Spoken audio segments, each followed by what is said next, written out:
नमस्कार, मी जयश्री एका नवीन ब्लॉगमध्ये तुमचं मनापासून स्वागत. तर आज नारळीच्या शाळेमध्ये व्यवस्थापन कमिटीची मीटिंगसुद्धा आहे आणि स्टँडअपसुद्धा आहे चौथीचा. तर चला मग छोटासा कार्यक्रम होणार आहे, पण मला वाटतं तुमच्याशी सुद्धा शेअर करावं यासाठी छोटासा ब्लॉग करत आहे. चला मग आता शाळेत जाऊन आपण बोलूया आणि बघूया कशा पद्धतीने निरोप समारंभ पार पडतो ते.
निरोप समारंभ घ्या म्हणून आज आपण तो पण कार्यक्रम ठेवलेला आहे.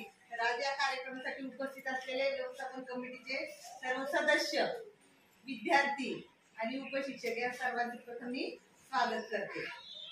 कुंड्या दिलेले आहेत. चौथी उभे राहा सगळी मुली या पुढं.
शाळेला जी भेट दिली त्याबद्दल सगळ्यांनी चौथीच्या मुलांच्या टाळ्या वाजवून आपण अभिनंदन करूया.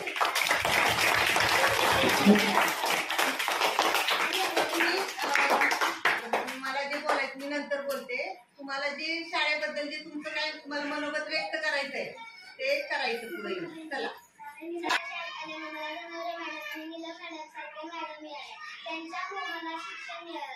त्यांच्यामुळे मला अभ्यासालाही मिळालं.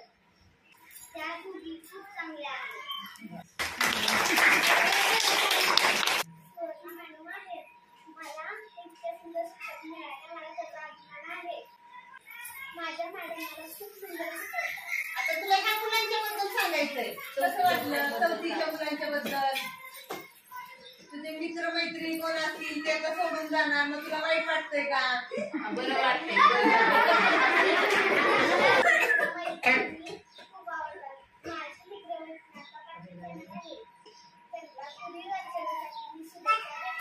पण त्याच्यामध्ये 10 विद्यार्थी हे कायमस्वरूपी उपस्थित असतात. साक्षी मुकेश भोसले या मुलीमुळे आपल्याला 100% उपस्थिती होऊ शकली नाही. पूर्ण मला वाटते 2 वर्ष. पहिला पट किती 7च पट होता अगोदर. ही मी होडीत आल्यानंतर ही पहिली बॅच होती चौथीची. आता ही चौथी बाहेर पडली. पहिली जाणारी पहिली बॅच होती. तर त्याच्यामध्ये ओंकार, श्रेयस, सृष्टी बरोबर होता, श्रावणी, मकरंद, ओंकार, मकरंद, श्रावणी, सृष्टी आणि साक्षी एवढीच मुलं होती. त्याच्यानंतर लॉकडाऊन झाल्यानंतर मग शाळा बंद झाली, इंग्लिश मिडियम शाळा बंद झाल्यानंतर ही 5 विद्यार्थी आपल्याकडं दाखल झाले. जे हे 7 अगोदरचा जो पट होता तो 7च्या 7 विद्यार्थी सगळे मला वाटतं त्यांची दुसरी पूर्णपणे कंप्लीट झाली नाही.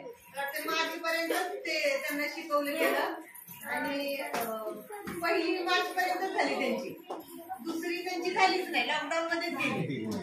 पण नंतर हे 5 झाले. पण तिसरीच्या लॉकडाऊन जरी असलं तरी आम्ही त्यांचं ऑनलाईन क्लास घेऊन किंवा शाळेचं रंगरंगोटीचं काम चालू होतं, आम्ही दोघी पण येऊन थांबत होतो, ऑनलाईन तास घेतले, घरी येऊन पण काही त्यांना मार्गदर्शन करण्याचा प्रयत्न केला.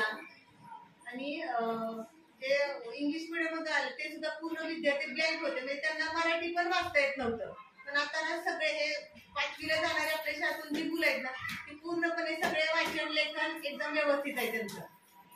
वाचन लेखन, गणिती क्रिया आणि इंग्लिश हे सर्व विषयात एकदम व्यवस्थित आहेत विद्यार्थी. तर या सर्व विद्यार्थ्यांना मी माझ्याकडून पुढील वाटचालीसाठी शुभेच्छा देते. पुढे हे विद्यार्थ्यांनी 5वीला गेल्यानंतर आता तुम्हाला कोणती शाळा मिळते, तिथं कसं असणार आहे, इथं एकच शिक्षक होता की सगळे विषय शिकवत होता. पण 5वीला गेल्यानंतर तुम्हाला कसं असणार आहे, तासवारी असणार आहे, मराठीला वेगळा, गणितला वेगळा, इंग्लिशला वेगळा, समाजशास्त्राला वेगळा, प्रत्येक विषयाची शिक्षकाची शिकवण्याची पद्धत वेगळी.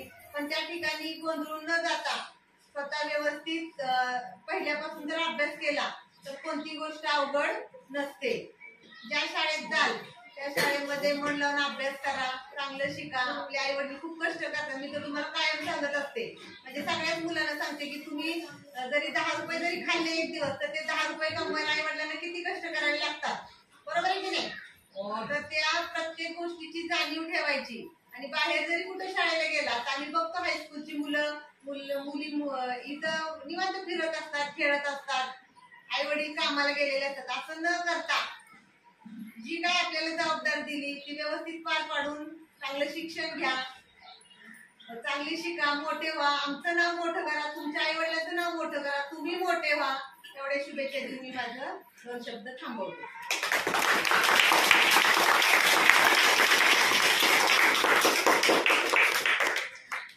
आता आज 4थीचा आपला निरोप समारंभ आहे. आपण निरोप द्यायला जमलोय आणि 4थीचे मुलं निरोप घ्यायला जमले. बघा आता म्हणजे आजपर्यंत बऱ्याच जणांच्या मी भाषणात ऐकले किंवा कोणता पण मोठा व्यक्तीचं बोलणं जर तुम्ही ऐकलं तर त्यांच्या बोलण्यातून आपल्याला समजतं की हायस्कूलचे किंवा कॉलेजचे शिक्षकांपेक्षा जो आपला पहिलीतला शिक्षक असतो किंवा मराठी शाळेतले शिक्षक असतो ते ना अगदी मरेपर्यंत लक्षात राहतात. तर का लक्षात राहतात रे, तर मराठी शाळा म्हणजे आपला पाया असतो. जसा घर बांधताना जेवढा पाया आपण भक्कम करतो तेवढं घर चांगलं टिकतं, हो की नाही. तसंच मराठी शाळेत पण आपले शिक्षक हेच काम करत असतात की आपल्या मुलांचा पाया जितका आपल्याला पक्का करता येईल तेवढा करायचा प्रयत्न करत असतात. बघा आता तुम्ही 5वीला जाणार आहे तर 5वीला कसं किंवा हायस्कूलला कसं असतं, तास पद्धत असते. एखाद्या शिक्षकाकडे मराठी विषय असतो, ते येतात मराठीचा विषय शिकवतात जातात, असं असतं, हो की नाही. तसं आपल्या मराठी शाळेत काय सगळ्या विषयाला एकच शिक्षक, हो की नाही.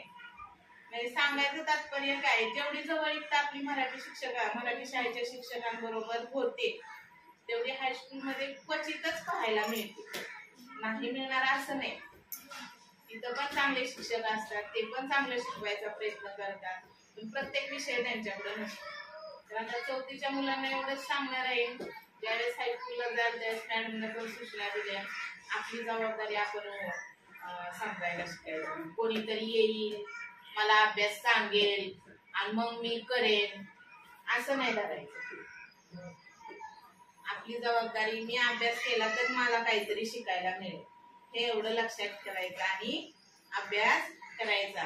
कुठं गेलं तरी तुम्ही उठून दिसला पाहिजे, होडी शाळेतून आलेले मुले ऐकतायत, शिस्तीचं पालन करतायत असं आम्हाला ऐकायला मिळालं पाहिजे. आणि आज शाळा व्यवस्थापन समितीची मीटिंग पण होती, मीटिंगचे आपले सदस्य उपस्थित राहिले, तुम्ही सगळे उपस्थित राहिला. त्याच्याबद्दल मी सर्वांचे आभार मानते आणि आजचा हा कार्यक्रम संपला असं सांगते.